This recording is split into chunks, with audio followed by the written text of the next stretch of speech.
como que está o mercado hoje, a gente vai falar um pouquinho do passado, de como se desenvolveu aí os primeiros aplicativos móveis, né? Então aqui a gente tem um pouquinho da evolução histórica, né? Em 2007, quem lembra, foi lançado o iPhone.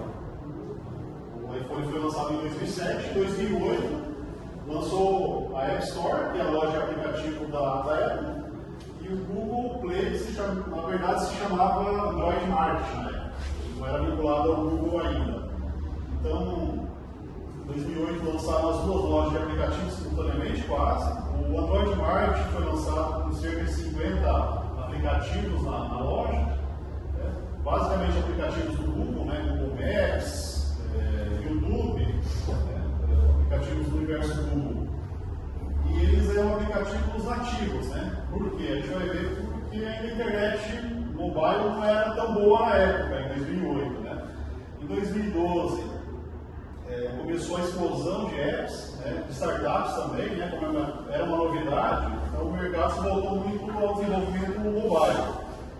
Em 2016 surgiram as primeiras IAs e assistentes virtuais, né? A Siri do iPhone, né? Nós temos a Alexa também que surgiu, né? Em meados de 2016. E atualmente o que nós temos nesse cenário aí de apps, né? Apps móveis? Nós temos os super apps, que são aplicativos que englobam vários serviços, né? Nós temos o 5G e a R, que é a realidade aumentada. A gente vai explorar um pouquinho mais na frente. Tá? Isso aqui é um pouquinho de números globais, né? Hoje a gente passa em média 5 horas por dia vendo a tela do celular. Tá? Isso aqui é o que cada usuário comum aí usa, né? Aplicativos de lazer, aplicativos de compra, de mobilidade, né? Então esse é o tempo gasto. Até de trabalho, de vez em quando. Então hoje é um baita negócio, né? Um aplicativo do setor mobile. Então a receita global desses aplicativos lá gira em torno de 756 bilhões de dólares, né? São 7 bilhões de usuários no mundo, né? Praticamente a população do mundo, né? O mundo deve estar beirando a 7 bilhões de pessoas, tem 7 bilhões de usuários aí. Então hoje as crianças, né?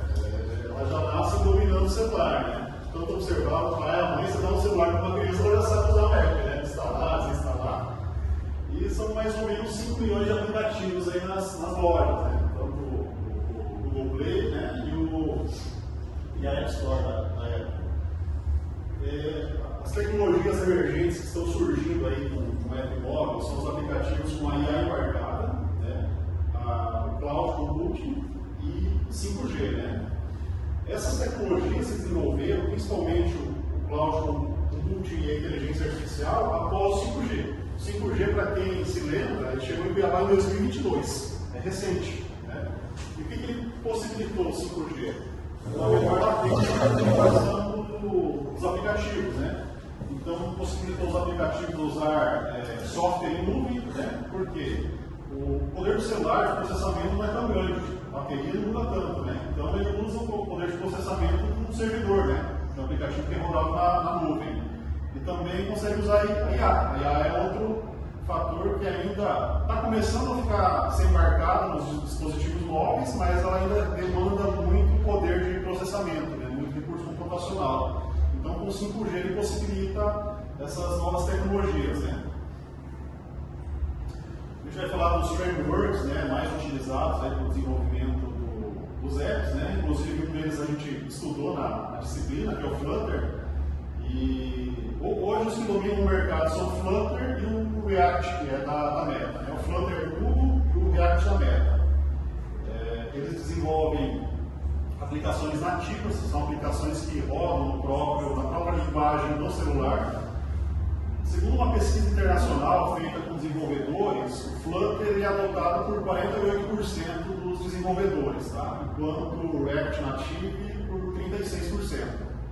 O Flutter ele tem algumas vantagens em relação ao React, né? Uma delas é o frame per second, são quadros por segundo, né? Então, um aplicativo desenvolvido em Flutter ele consegue rodar até 120 frames, né, por segundo. Então, é muito bom para jogos, né, para aplicações que demandam muito gráficos. Tá? Então, basicamente são esses dois frameworks os mais utilizados aí no desenvolvimento. A gente tem o Kotlin também, né? O React, uma das vantagens do React é que ele usa a linguagem JavaScript. Né? Então, muitas empresas já aproveitam os desenvolvedores web que já trabalham com JavaScript para desenvolver aplicações. O Flutter já não, já usa a linguagem Dart, né? É uma outra linguagem. E aqui são algumas tendências, né? Que são super apps. Aqui no Brasil a gente tem algumas super apps surgindo, né? Mas na China, por exemplo, o chinês ele só tem um aplicativo no celular dele que se chama WeChat, né? Um dos pontos dele só ter esse aplicativo é porque o governo chinês exige, né? Mas ele tem tudo. Você usa como wallet, como carteira de pagamento, para pedir comida, para pedir carro de aplicativo, né?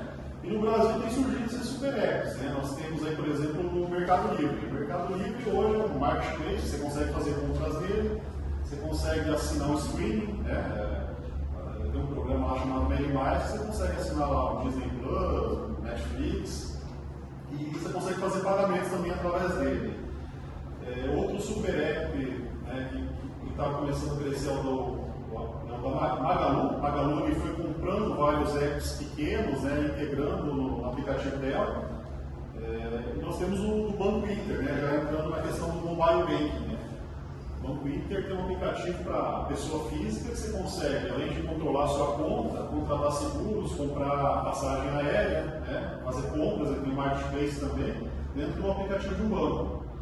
E também falando em mobile banking, hoje, né, acho que todo mundo tem um aplicativo de banco instalado no celular, né? Dados da Febraban dizem que 75% das transações bancárias são feitas via mobile, via celular. O restante é feito via internet banking, via computador, via caixa eletrônico, né? Mas o celular já domina, 75%. Tá? E, bom, basicamente é isso, vou passar a passagem para o Paulo.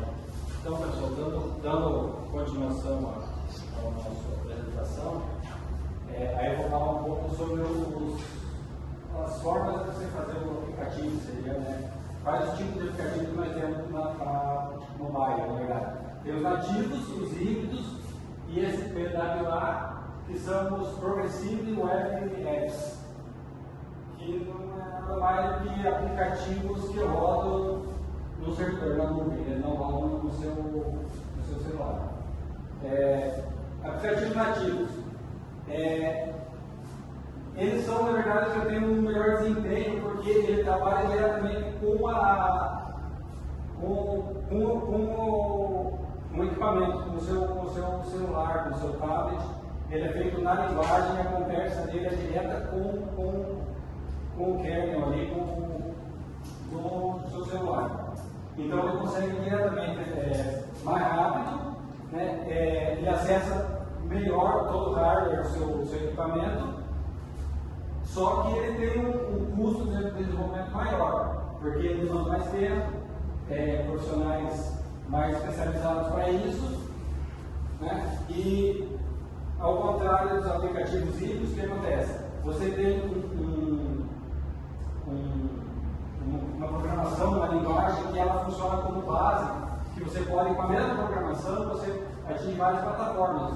Você faz um programa que vai rodar no Android, vai rodar no iOS, né? Então, o que acontece? Quando ele não é feito como aplicativo nativo para rodar nativamente, ele precisa fazer como se fosse uma tradução, porque você tem uma linguagem que precisa ser traduzida, é iOS ou é Android. Então isso acaba consumindo um pouco de processamento e torna ele um pouco mais lento.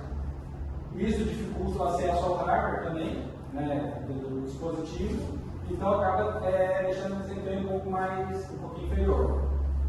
Mas em compensação, o custo de desenvolvimento é muito mais rápido, porque são geralmente frameworks, como nós vimos no Flutter, você faz um aplicativo que você desenvolve para todas as plataformas disponíveis. Então você ganha tempo com isso e eles são até mais intuitivos na hora de ser programado. e os PWA, né? Os Progressive Web Apps. Eles ficam resolvendo na nuvem. A vantagem de você instalar no seu celular, você simplesmente conecta ele. Então você não vai consumir memória do seu celular, você não vai precisar instalar. Em compensação, ele vai ter acesso limitado, por exemplo, ele tem mais dificuldade em acessar o hardware do seu equipamento, ele tem funções mais limitadas, porque ele tem que rodar, ele tem uma programação que vai rodar, ele não conhece o hardware do seu equipamento, então ele tem que ter funções mais genéricas. Mas em compensação, tem menor custo de manutenção também, porque o pessoal tem uma equipe grande, geralmente por trás dele, desenvolve e faz essa manutenção que abrange todos os usuários, né? Então, basicamente, são os tipos de aplicativos. Aí nós temos um comparativo entre o Android e o iOS, que é da Apple, né? O Android é um sistema aberto e o iOS é um sistema fechado. O que é o aberto e fechado? Os aplicativos do iOS eles são exclusivos para o iOS. Você só encontra na loja da iOS, que é o iGoogle, App Store, que é do iOS. Né? Os aplicativos do Android são, basicamente, a maioria são feitos desenvolvidos em Kotlin, né? E Java também, mas o principal é o Kotlin. E o iOS é em Swift ou Objective-C, e também o Swift é o mais utilizado. Como eu falei, os aplicativos da Android estão no Google Play e os da iOS é no Apple Store. A Google Play ela tem infinitamente muito mais aplicativos do que o iOS, porque é um ecossistema aberto. Então, qualquer pessoa vai lá, desenvolve um aplicativo, coloca lá para rodar, e aí não tem muita análise, muita liberação. Os aplicativos do iOS eles já passam por um sistema bem rigoroso de análise para ver se não é um aplicativo malicioso, né? Então, e acaba tornando os aplicativos do iOS na média, que aqui ó, maior tipo de média. O que é isso? Se você pegar a média dos aplicativos baixados pelo valor, eles têm um valor mais alto. Tem um tipo mais alto. O valor do aplicativo na média geral é mais alto. No Android você vai baixar, eu acho que 90% dos aplicativos que vai ser gratuito. Né? Em compensação na iOS não. Aí o impacto do mobile na sociedade. O Adriano já falou bastante sobre o mobile, temos o bem, a educação à distância e a mobilidade urbana. O que seria o bem? Hoje, quem que vai no banco hoje? Eu acho que vai em banco, vai no banco. Você faz tudo pelo celular e acaba a facilidade para o usuário e a facilidade para a própria instituição. Porque hoje você vê o Banco do Brasil, ele nem faz questão de você vá na agência. Se você tentar ligar, o direito não vai te atender, ele vai te mandar falar com o chat do aplicativo. Não serve nem áudio. Não, eles não querem. O Banco do Brasil não quer, porque está fechando a agência, né?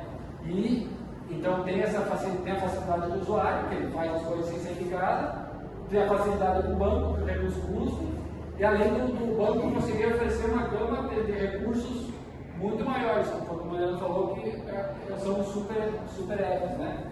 Lá você faz hoje você nasceu com a plataforma do banco, no seu aplicativo do Open Office, e você acessa a conta de todos os bancos em um aplicativo só. Você tem conta no Banco Brasil, Santander, então você no aplicativo você consegue controlar saldo de todos eles com um aplicativo só. Educação à distância. Isso é algo que cresceu muito com a Covid, 2019, que as pessoas vão ficar em casa e aí abriu-se o mercado para esse tipo de aplicativo. Então hoje temos aplicativos o YouTube usa muito a educação à distância, nós temos aplicativos como a Bilíngue, como o Duolingo, que é muito utilizado. Mobilidade urbana. Esse talvez é o que todo mundo já tenha usado o aplicativo, que você Uber, 99, então você também tem uma facilidade que acabou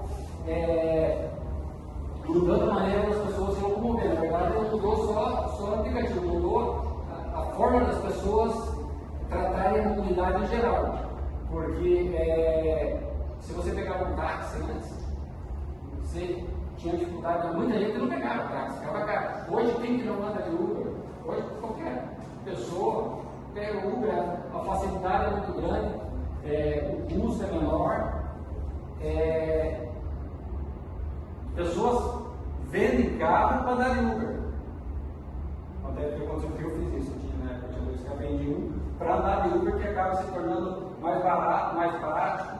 Né? Os aplicativos de entrega de comida, iFood, esse tipo de aplicativo também mexe com a mobilidade, porque você acaba facilitando, você em vez de ir comer fora, você faz a comida ali para você.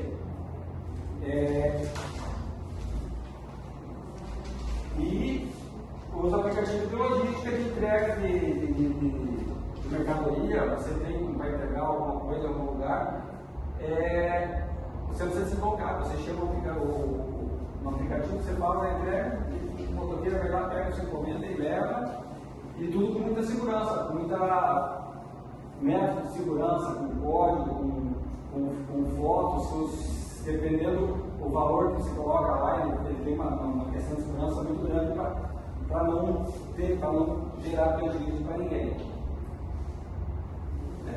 Então, tudo isso que nós falamos acaba tendo impactos positivos e impactos negativos, de modo geral, na sociedade, na maneira que as pessoas se locomovem, que comem, que se educam. Então, o que acontece? Alguns pontos positivos. A transformação digital acelerada. Isso é justamente uma consequência do mobile, porque tu imagina ter tudo isso. É um aplicativo, você conseguiria ter um aplicativo de mobilidade se não tivesse mobile, se fosse no seu desktop, no seu computador? Não tem como, você ia ser seu notebook para ir pegar o Uber. Então, muitas coisas só existem em função do mobile. O mobile mudou algumas formas da sociedade entender as coisas. Né? Inclusão digital e financeira, minha parte está tudo bem, porque conta em banco também é outra coisa que muita gente não tinha. Hoje a coisa mais fácil você tem abrir uma conta no banco. Aí criaram o Pix, e aí bagunçou os bancos, porque aí ficou fácil demais. É muito aqui, não para e passa um Pix. Qualquer lugar que você vai, você para na rua, o cara vem te pedir ajuda para mim, coitado, minha família, passando fome, eu estou sem dinheiro, não aceito Pix. Né? Então, porque em virtude do mobile, porque se nós não tivéssemos essa evolução do mobile, não teríamos nada disso. Bancos, qualquer fintech, hoje, essas startups, está no banco. O próprio Mercado Pago, foi citado como exemplo, ele tem um banco. Ele não é um banco, ele é uma plataforma de vendas, mas ele tem que ser uma conta, faz Pix, recebe dinheiro para a conta bancária. A Porto Seguro, que é cartão seguro, tem um banco, você abre a conta, movimenta a conta, tem cartão de crédito, então facilitou para o usuário e facilitou para a instituição também. E criou novos modelos de negócio. Então, como é o mobile, aí voltando ao que eu falei, que é o aplicativo de mobilidade, o Uber, que mudou o modelo. Na verdade ele não criou, ele mudou o modelo, porque era um táxi, era um carro próprio, você acaba optando por um modelo de transporte distribuído.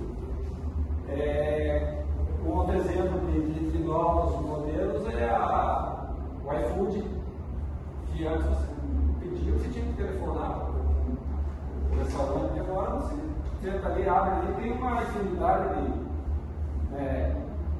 E outro modelo que talvez seja um principal é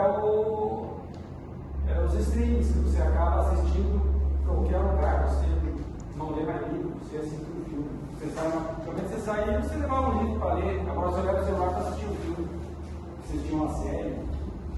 Né? Mas ainda sobraram os desafios, né? Para tudo isso, que é a dependência tecnológica, que acaba dependendo de nós da tecnologia. Se você levar um livro, você pega um livro, você não depende de tecnologia nenhuma. Agora, se você não tiver o livro, se você quiser assistir o filme, como eu falei, você vai depender de ter um celular com capacidade, vai ter que ter uma conexão 5G ou 4G no mínimo, e vai consumir a sua bateria. E se você vai ficar sem energia, sem conexão, você joga o celular no chão, quebra tudo e muda a sua maneira de viver. Privacidade das pessoas é algo que ainda no mobile ele acaba lidando, ainda tem uma dificuldade em lidar com isso, porque hoje ele já não estava aqui conversando sobre um assunto com alguém, sobre algum assunto, vou comprar uma televisão da LG, será que a televisão da LG é boa, não sei o quê, você daqui 5 minutos abre o seu celular, aparece a propaganda do quê? Da televisão LG. Entendeu? Quer dizer, a sua privacidade está onde? Em algum momento eles não estão te rastreando, estão pegando as suas informações. Quando você faz um cadastro num aplicativo, as informações estão lá, de vez em quando tem vazamento de informação, roubo de dados, então acaba tendo uma certa vulnerabilidade nessa questão. E desigualdade no acesso, porque nem todo mundo tem acesso da mesma maneira. Quem tem mais condições, em centros urbanos maiores, tem mais acesso à informação, às tecnologias, do que quem está lá numa região longe e às vezes não tem acesso à internet. Temos Starlink hoje, mas também não está acessível para todo mundo. Então, a princípio é isso. Se alguém tiver alguma dúvida, pode perguntar. Pode pegar o que quiser.